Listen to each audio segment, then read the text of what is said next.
I want to counter the view that the foreigners are taking jobs away from us. The figures show that the foreigners bring jobs to us. 10-20% of foreigners who are highly skilled makes the investor come here and give 80 to 90% of the jobs to Singaporeans. An investor wants immediate productivity and immediate returns.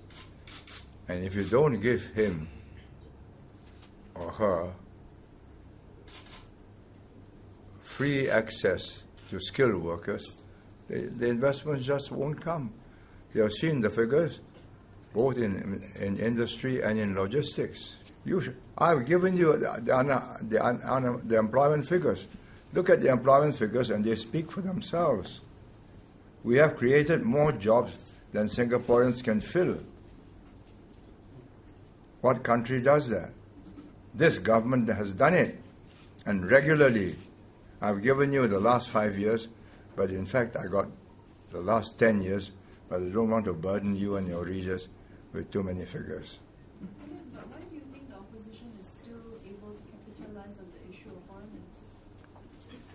Because it is such a simple idea that the foreigner is taking away the jobs from me. When I produce proof that that is not so, it's the exact opposite.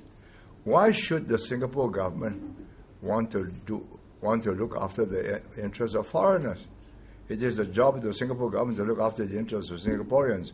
And when foreigners are needed to give jobs to Singaporeans, we bring foreigners in. Otherwise, the investments won't come in. Simple as that. You consider yourself as an investor. You want to start a factory or a logistics company. And without skilled persons already experienced, it will not be productive.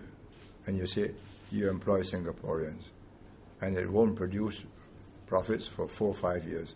Will you come in and invest?